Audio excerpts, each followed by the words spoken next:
Welcome to the ABC Technical Cutting Series.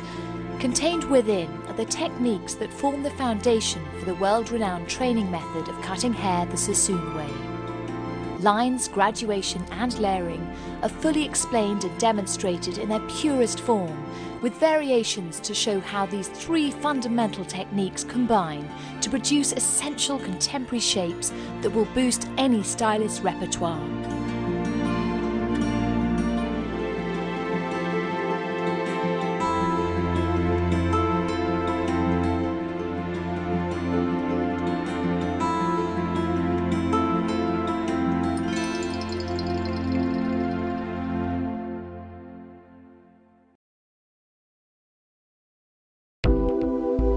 Welcome to the square line technique. This hair shape epitomizes the line series and forms the foundation upon which all further applications of this technique are based.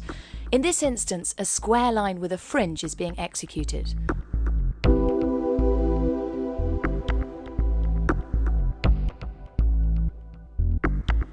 Prior to shampooing, a decision should be made on the finished hair length, with the emphasis on suitability for the wearer.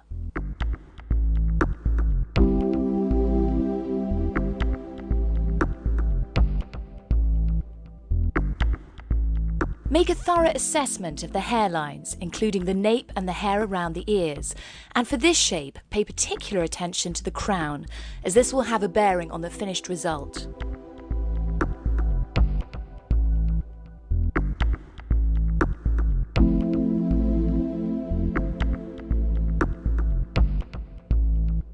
After checking hairline growth in this area, make a decision on the fringe length and shape. Once again, this will be determined by suitability.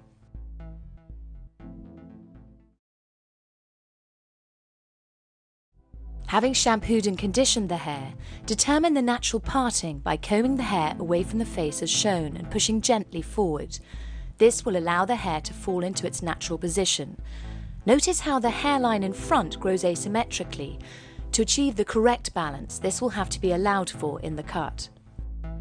If the crown has strong or difficult growth patterns, isolate this area in a triangle as shown. This will be dealt with at a later stage after the rest of the hair shape has been completed.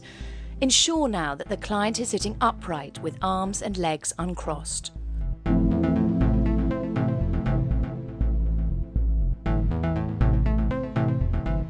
In this instance, the crown doesn't pose a significant problem, so continue by dividing the hair vertically at the centre back.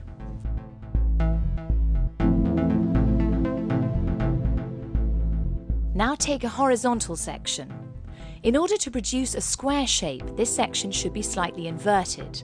This will also compensate for the roundness of the neck and the inclination of the head.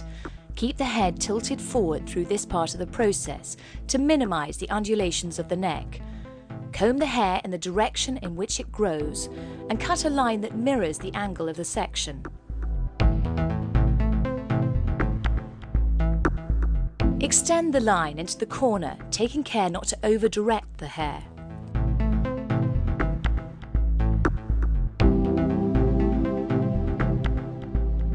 At this point, both sides of the back can be cut together, a method that would have the advantage of achieving an even balance.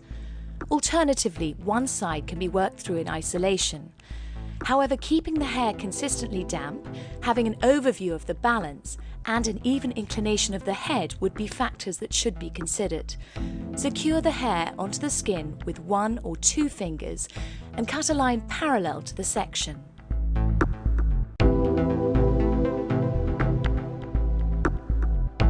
Now check the balance of the line on either side.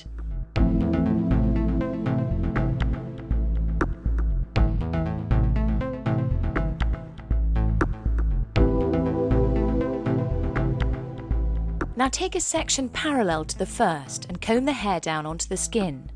Whilst cutting, the hair can be secured with either the back of the hand, which will give maximum tension, or 1 or 2 fingers, which will give less tension.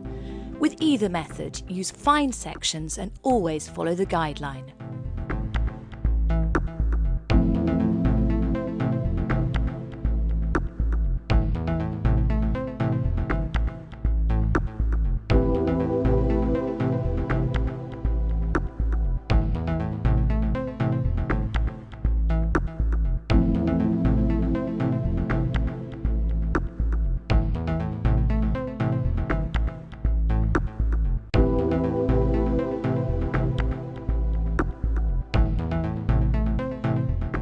excess graduation can be removed by cutting the hair through the small teeth of the comb.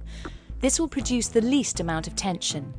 In the case of a hairline with an extremely difficult growth pattern, there should be no tension at all. Now work through both sides until the occipital bone area is reached.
At the occipital bone, there are two options.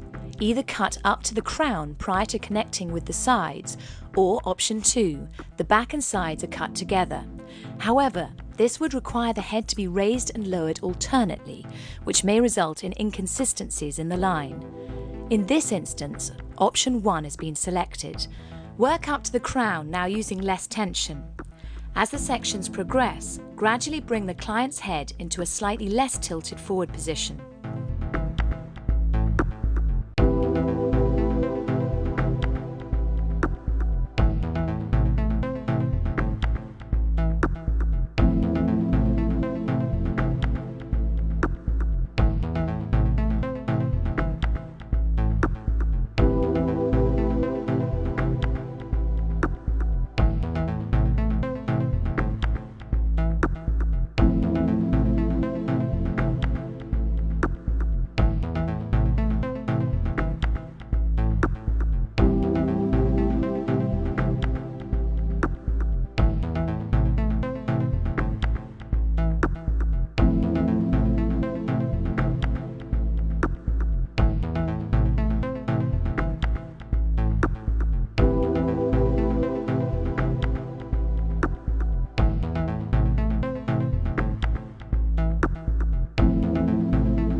As the crown area is reached, use the comb to cut the line, as this method employs the least amount of tension.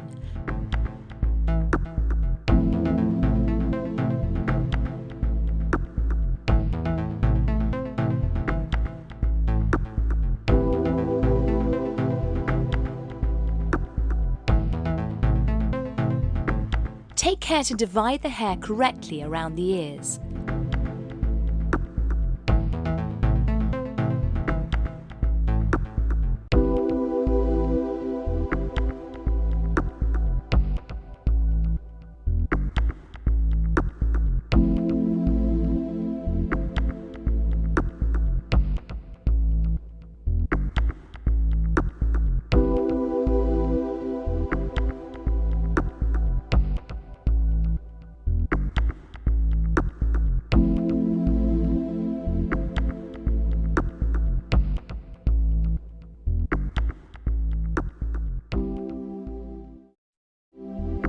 Now, use the same sectioning and cutting procedure on the second side, keeping an even dampness throughout the haircut and regularly checking the balance of the shape as it develops.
Now to join the back with the sides.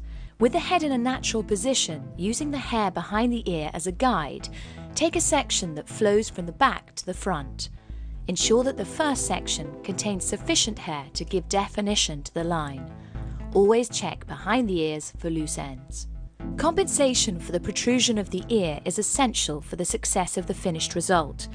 Lightly pressing the hair above the ears will allow extra length to maintain the strength of the line. Here the hair is being held gently in the comb with no tension. To enable more control, tilt the head away whilst the line's being cut. Subsequent sections are now taken parallel and the same cutting method employed. There are several ways to allow for the ears, although tapping the hair above the ear is common to all techniques. Holding the hair in the comb, as shown here, puts the least amount of tension on the hair. Holding the hair in the comb and over-directing back will give slightly more graduation, and holding the hair onto the skin with the fingers or the back of the hand will put the most tension on the hair.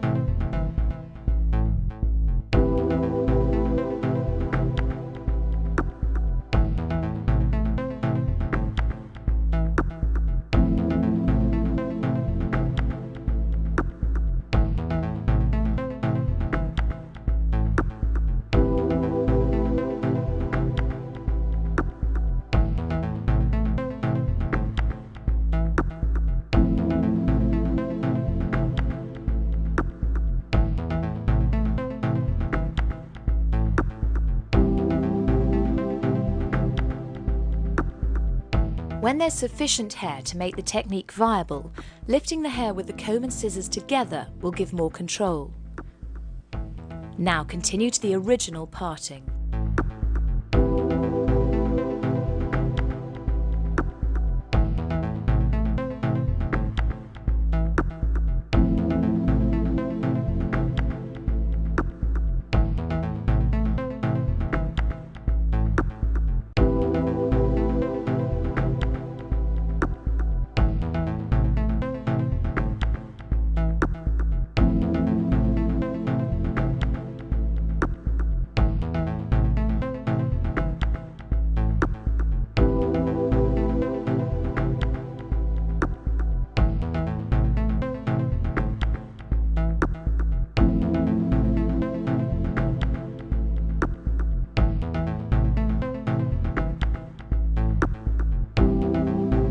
Now make a thorough assessment of the shape so far.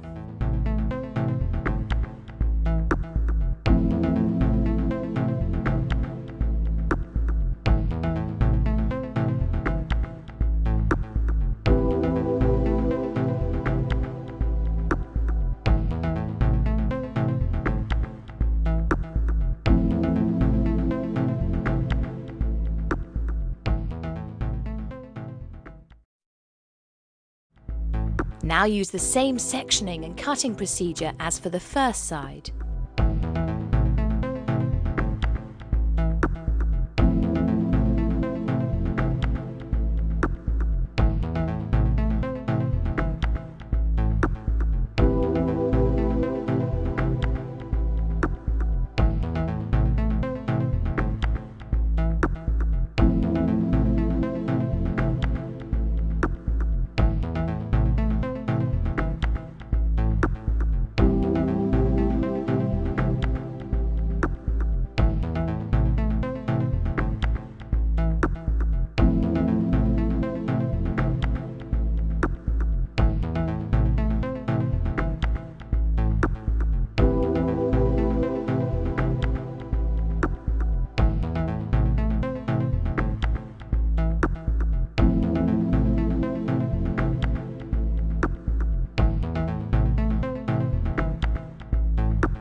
The shape of the fringe is determined by two factors: the overall haircut shape and suitability. In this instance, a square fringe has been chosen. Take a horizontal section, comb the hair down, and with minimal tension cut a line to the desired length and width required.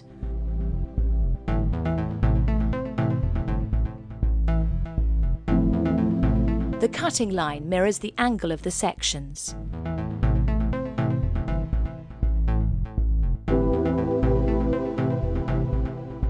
Now take horizontal sections until you run out of hair.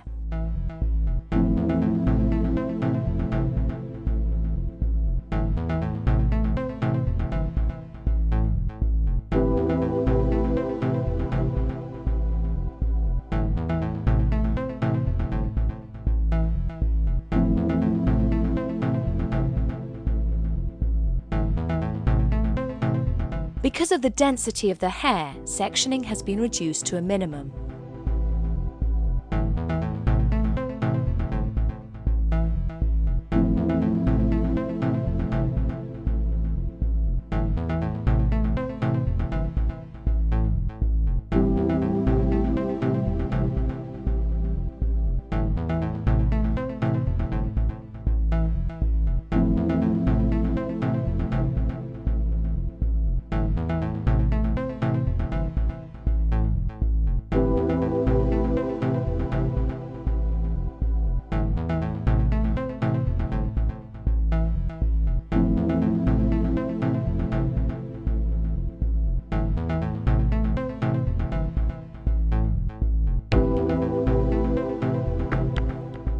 As before, more control can be obtained by holding the hair between the comb and scissor.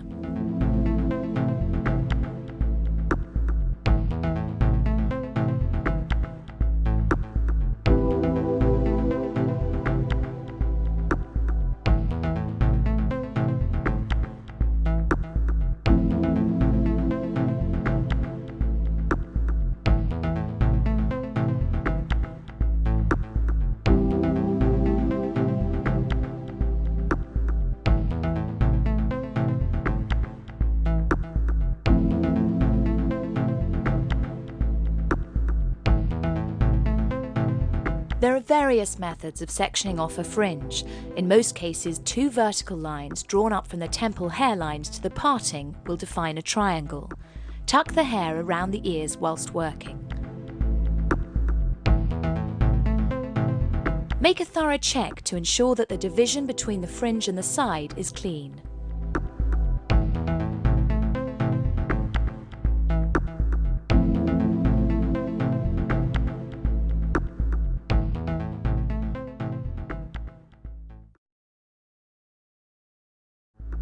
Now use the same sectioning and cutting procedure as for the first side.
The line is now checked against the skin using the back of the hand to secure the hair against the skin.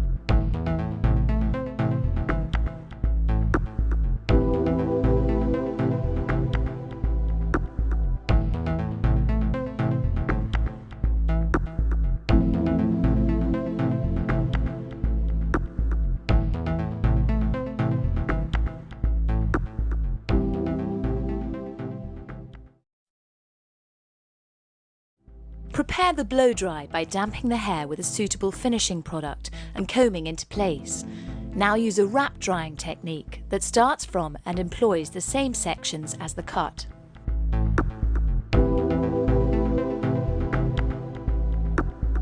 Use tension to control the mid-lengths and ends of the hair and give natural root lift.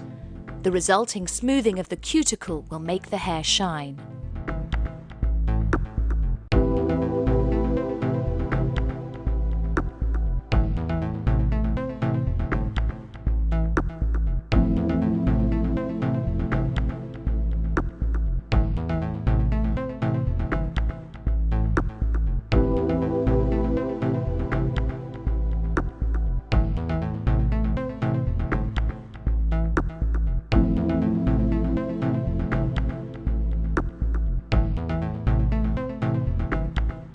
Using both hands will ensure that the hair has the same finish on both sides.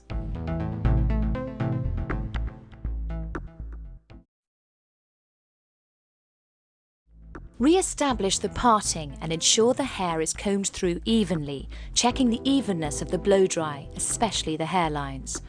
Stand back and make a thorough assessment of the overall shape. Redefine the outline, including the fringe, paying special attention to the area below the ears.